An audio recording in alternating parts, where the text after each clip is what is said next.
Hiya guys, sorry it's been a while since I've posted anything on here. Got nobody to blame but myself. There's a couple of reasons. This is a movie review channel, and unfortunately for about 4, maybe 5 weeks, all I did was go to the pictures and see Thor over and over and over again. I think I've actually rallied up 12 viewings in both 3D and 2D. Watch my last review, my Thor review, and you'll see exactly why I love that film. But anyway, onwards and upwards, okay? I've got 2 new reviews for you to be posted this week. The first one I'm going to do today is of the new movie Hanna, starring Bana, Cate Blanchett, and I can't even begin to know how to pronounce this girl's name. Something Ronan. I don't know. Anyway, she's the girl who plays Hanna, so from now on, we're going to be calling her Hanna. And that'll do. So, let's take a look at the cast first of all. We've got Hanna, who is, let's face it, I think she's meant to be about 16, 17 year old in this film, but despite her age, especially the young actress's age, she's putting in a really tremendous performance here, very mature and an adult performance, which allows you to almost forget at times when you need to see her as something other than a sweet innocent girl. You need to see her as a gritty girl. She takes you on that journey and you believe it wholeheartedly.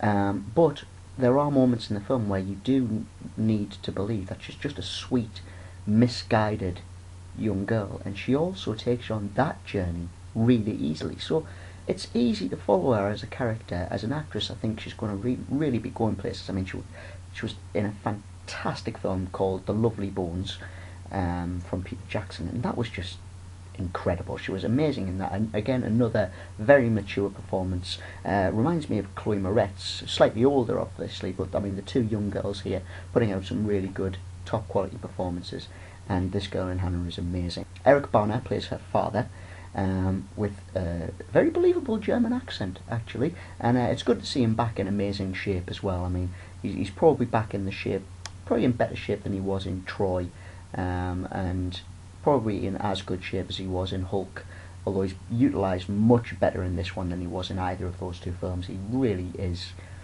on top form in this film. Now, unfortunately, he's not used very much. He only appears on screen maybe altogether for about 20 minutes all in all. That's little minutes here and there, and I think when he's on screen it's exciting to see him on screen.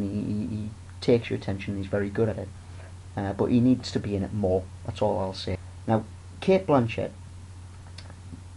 has a very odd American accent. Now that might not sound like it's too important, but when you're watching it, it sort of makes you realise you're watching a movie. Now that I'll explain that. Basically, it makes you.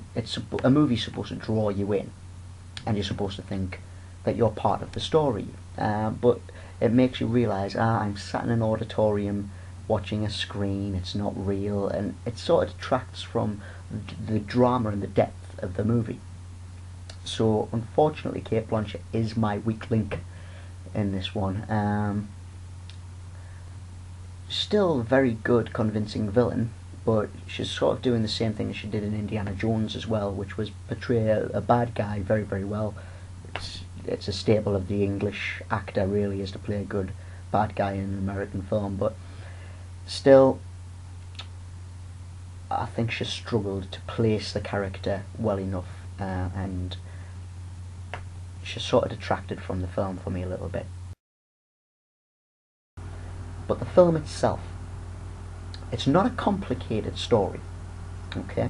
It's very it's almost got a Cold War Russia kind of feel to it. It's quite dark, quite seedy and grimy, sort of back alley dealings of the CIA and that sort of thing, which you do get a lot of, but probably not as well envisaged as it is in Hanna. But, and this is a very big but, sometimes I think the film can't decide what kind of film it wants to be. By that I mean there's some points where it's very bittersweet, coming of age comedy, then it'll go into a road movie sort of thing, and then it'll go into some elements of horror sometimes with the level of violence at one point. I'll not give too much away, but yeah, it's very dark and disturbing. And then you have your obvious sort of James Bond spy actioner as well. Now there's so many different genres colliding at such a great speed in this that unfortunately each genre isn't honed as well as it should be.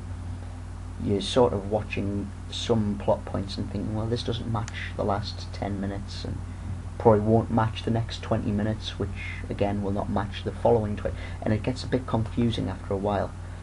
I sort of wish that the director and the writer had focused on maybe one or two elements and genres and just stayed with that. But unfortunately, they didn't try to pack too much into one movie, and it didn't work for me. I was enjoying a lot of the action and a lot of the Cold War spy drama and that sort of thing. The bittersweet comedy was lovely in parts, really refreshing to watch. But trying to watch them all at the same time did get a little bit confusing. Another thing is as well, at some points this film can be beautiful to watch. The way the shots are formulated are beautiful at times. Sometimes it's a really gorgeous experience. But then there's some other points where the cinematographer needs to have a damn good talking to.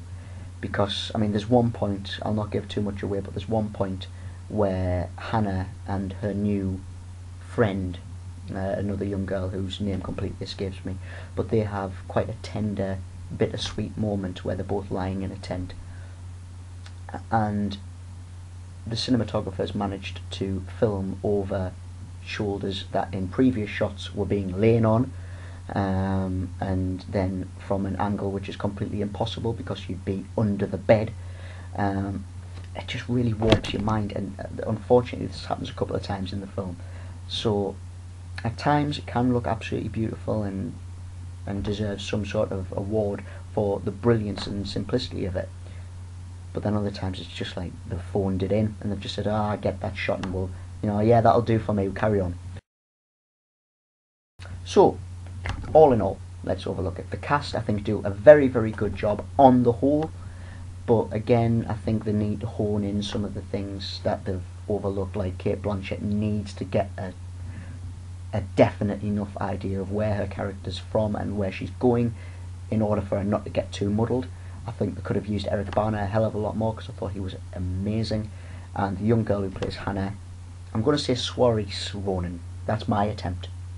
Please be gentle. I'm from northeast of England. I can't speak at the best of times, but it's a difficult name, alright? Leave me alone. Anyway, I think she does a brilliant job. Very mature performance, and she carries the film perfectly. Does very well in the action sequences as well. All in all, it's directed very, very well, but unfortunately the director seems to take on a few too many genres at once, and the cinematographer on some occasions doesn't take enough time and care. So all in all, I am going to give this film 7 out of 10. It would get more if it had just been tightened up a little bit more. It would have got a couple more points off me. So that's Hanna, still in cinemas all over the country. Get yourself along. I do still think, even though I've only given it a 7, I still think you'll enjoy it. Please let me know what you think as well.